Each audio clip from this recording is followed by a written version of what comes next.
আমি কালকের ডেটে চলে যাব আপনাদের আশেপাশে গ্রামে গঞ্জে প্রতিবেশী চায়ের দোকানে, নাপিতের দোকানে, সবজি মার্কেটে গিয়ে খোঁজ নেবেন।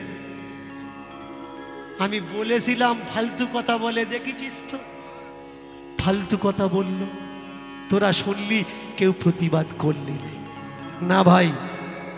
আমি কোনো ফালতু কথা বলি না।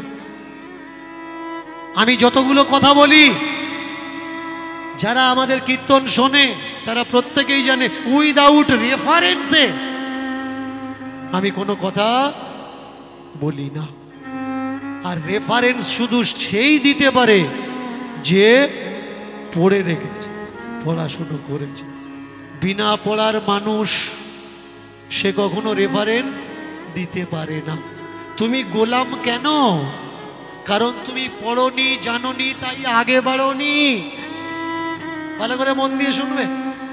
আর একজন প্রতিবাদ করছে, সে গোলাম নয়। কেন প্রতিবাদ করছে?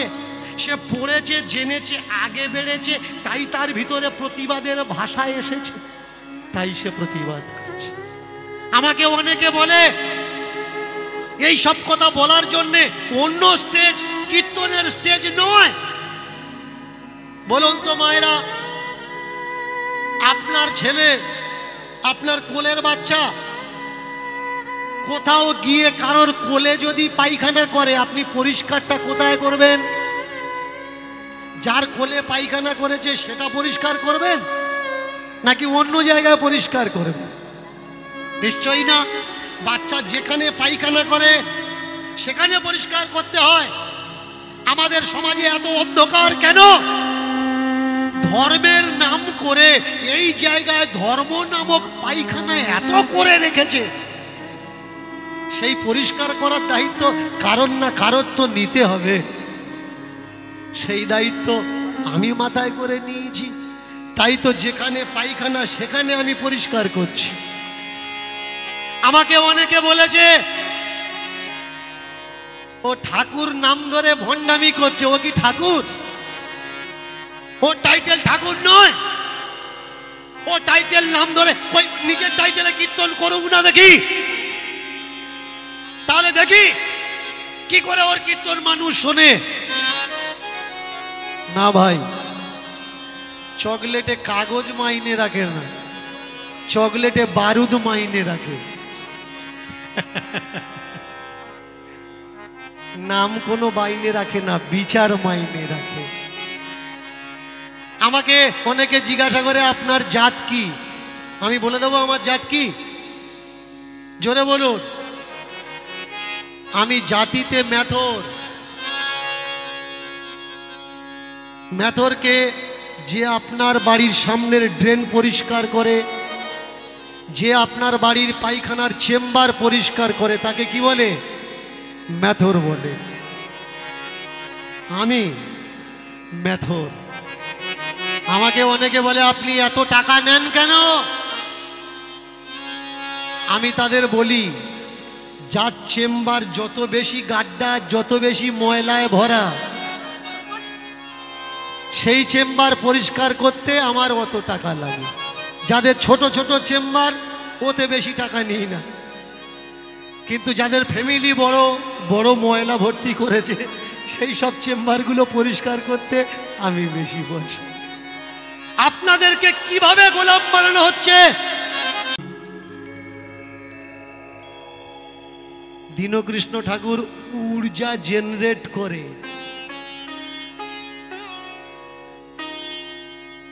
আমি তো দিচ্ছি, তুমি শুধু নওনি। তুমি যদি নিতে, কারোর ক্ষমতা নেই তোমার গলায় বেল্ট কেউ পরাবে। তুমি যদি নিতে, কারোর ক্ষমতা নেই তোমাকে কেউ দাস বানাবে। দাস দাস দাস। তুমি নওনি ভাই, তাই তুমি দাস। আর যে নিজেকে দাস বলে, সে নিজে দাস, কিন্তু সে বুঝতে পারছে না সে তার পূর্বজদের জন্য কত বড় করছে সর্বনাশ। কবির ভাষায় বলতে গেলে বলতে হয় আমরা সবাই রাজা আমাদের এই রাজার রাজত্বে, নইলে মোরা রাজার সনে মিলব কি শর্তে। তুমি যে ভগবানকে পাবে, যদি তুমি ভগবান না হও ভগবানকে পাবে। এই বিচারকে গ্রহণ করতে গেলে এই বিচারের মানুষ হতে হবে ভাই, তবে তুমি পাবে। আমার নামে সমাজে অনেক বদনাম আছে, মন দিয়ে ভালো করে শুনবেন। আমি কালকের ডেটে চলে যাব আপনাদের আশেপাশে গ্রামে গঞ্জে প্রতিবেশী চায়ের দোকানে, নাপিতের দোকানে, সবজি মার্কেটে গিয়ে খোঁজ নেবেন। আমি বলেছিলাম ফালতু কথা বলে, দেখেছিস তো ফালতু কথা বলল, তোরা শুনলি কেউ প্রতিবাদ করলি না ভাই। আমি কোনো ফালতু কথা বলি না। আমি যতগুলো কথা বলি যারা আমাদের কীর্তন শোনে তারা প্রত্যেকেই জানে উইদাউট রেফারেন্সে আমি কোনো কথা বলি না। আর রেফারেন্স শুধু সেই দিতে পারে যে পড়ে রেখেছে, পড়াশুনো করেছে। বিনা পড়ার মানুষ সে কখনো রেফারেন্স দিতে পারে না। তুমি গোলাম কেন? কারণ তুমি পড়নি, জানোনি, তাই আগে বাড়োনি। ভালো করে মন দিয়ে শুনবে। আর একজন প্রতিবাদ করছে, সে গোলাম নয়। কেন প্রতিবাদ করছে?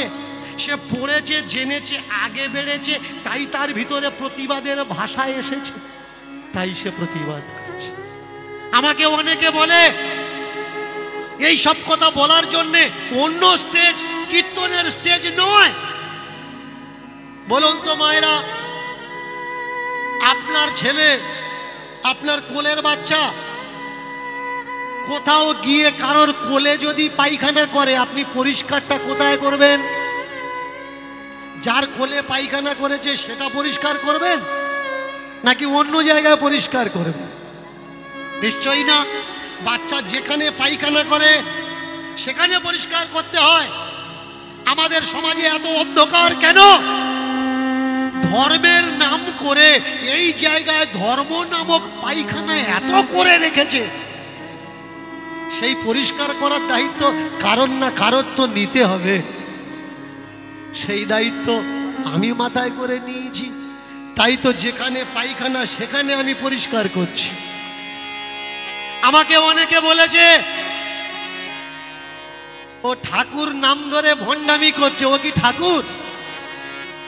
ও টাইটেল ঠাকুর নয়। ও টাইটেল নাম ধরে নিজের টাইটেলে কীর্তন করুক না, দেখি তাহলে দেখি কি করে ওর কীর্তন মানুষ শোনে। না ভাই, চকলেটে কাগজ মাইনে রাখে না, চকলেটে বারুদ মাইনে রাখে। নাম কোনো মাইনে রাখে না, বিচার মাইনে রাখে। আমাকে অনেকে জিজ্ঞাসা করে আপনার জাত কি? আমি বলে দেবো আমার জাত কি। জোরে বলুন। আমি জাতিতে মেথর। মেথরকে যে আপনার বাড়ির সামনের ড্রেন পরিষ্কার করে, যে আপনার বাড়ির পায়খানার চেম্বার পরিষ্কার করে, তাকে কি বলে? মেথর বলে। আমি মেথর। আমাকে অনেকে বলে আপনি এত টাকা নেন কেন? আমি তাদের বলি যার চেম্বার যত বেশি গাড্ডা, যত বেশি ময়লায় ভরা, সেই চেম্বার পরিষ্কার করতে আমার অত টাকা লাগে। যাদের ছোট ছোট চেম্বার ওতে বেশি টাকা নিই না, কিন্তু যাদের ফ্যামিলি বড় বড় ময়লা ভর্তি করেছে সেই সব চেম্বারগুলো পরিষ্কার করতে আমি বেশি পয়সা। আপনাদেরকে কিভাবে গোলাম বানানো হচ্ছে ভালো করে মন দিয়ে শুনবেন। মায়েরা তাকিয়ে বলুন তো, হাতে আঙুল কটা আছে? 5টা, 5টা, 10টা। কিভাবে মানুষকে ঠকানো হচ্ছে দেখুন। আমি বলছি আমার এই হাতে 11টা আঙুল আছে। 11টা আঙুল, 10টা কটা দেখতে পাচ্ছেন? 10টা। আমি বলছি এটা 11টা আছে। গুনে দেখিয়ে দিচ্ছি, ভালো করে দেখুন। 1 2 3 4 5 6 7 8 9 10 10 9 8 7 6 এ পর্যন্ত কত হলো 6 এটা কটা 5টা 6 আর 5 কত হলো 11টা আছে 10টা কিন্তু গুণে দেখিয়ে দিলাম আউল 11টা একটা যেটা দেখা যাচ্ছে না গুণে পাচ্ছি 10টা তুমি আর আমি আমরা গুণে পাচ্ছি তুমি আর আমি যাকে দেখা যাচ্ছে না তার নাম কি তিনি হলেন ঈশ্বর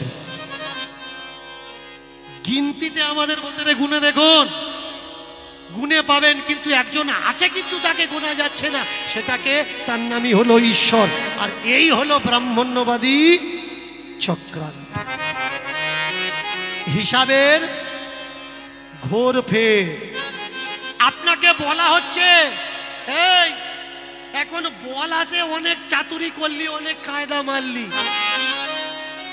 যেদিন মরে যাবি সেদিন কোথায় যাবি নে খবর রাখিস কনে যাবি তোমাকে শেখানো হচ্ছে কি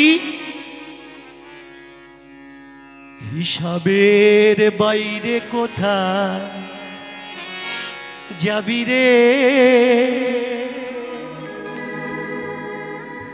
মরলে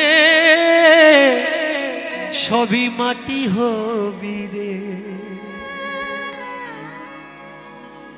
মরণের পারে সে দাঁড়িয়ে যাবি কিভাবে তার চোখ এড়িয়ে কর্মের সাজা সব পাবি রে হিসাবের বাইরে কোথা যাবি রে আপনি একটা হিসাব মেলাতে গিয়ে হিসাব খুঁজলেন যারা বলল আরেকজন আছে যারা বলল তাকে দেখা যায় না কিন্তু সে তোমার হিসাব রাখছে সে কে সে হলো ঈশ্বর সে হলো ভগবান আমরা বললাম তাকে পাবো কি করে তাকে পেতে গেলে ছোট্ট একটা প্রসেস সেটা কি ও ভাই গুরু ধর ভাই গুরু ধর ভাই গুরু কর ভাই গুরু গুরু ধর ভাই গুরু ধর ভাই গুরু ধর ভাই গুরু ধর গুরু কর ভাই গুরু কর ভাই গুরু ধর ভাই গুরু ধর গুরু কর ভাই গুরু কর ভাই গুরু ধর ভাই গুরু ধর সেখান থেকে মুক্তি যদি পাবি ভাই আগে গুরু ধর ভাই গুরু ধর গুরু কর ভাই গুরু কর আগে গুরু ধর ভাই গুরু ধর আগে গুরু ধর ভাই গুরু ধর গুরু ধর ভাই গুরু ধর গুরু কর ভাই গুরু কর গুরু ধর ভাই গুরু ধর গুরু কর ভাই গুরু কর গুরু বিনে সাধন ভজন কিছু হবে না গুরু বিনে সাধন ভজন কিছুই হবে না গুরু বিনে সাধন ভজন কিছুই হবে না ও ভাই গুরু বিনে সাধন ভজন কিছু হবে না গুরু বিনে সাধন ভজন কিছুই হবে না আগে গুরু ধর ভাই গুরু ধর গুরু ধর ভাই গুরু ধর গুরু ধর ভাই গুরু ধর গুরু ধর ভাই গুরু ধর তোর কুকুরেতে ছোবে না ভাই কুকুরেতে ছোবে না তোর কুকুরেতে ছোবে না ভাই কুকুরেতে ছোবে না দীক্ষা না নিলে ভাই কুকুরেতে ছোবে না দীক্ষা নিলে ভাই কুকুরেতে ছোবে না দীক্ষা না নিলে ভাই কুকুরেতে ছোবে না দীক্ষা না নিলে ভাই কুকুরেতে ছোবে না চক্রান্ত শুরু হলো আজকের যে লীলা কীর্তন আমি আপনাদের আস্বাদন করানোর জন্য এখানে দাঁড়িয়েছি যে লীলা আজকের করছি সেই লীলা হলো জ্ঞানের চৈতন্য দর্শন ভালো করে শুনুন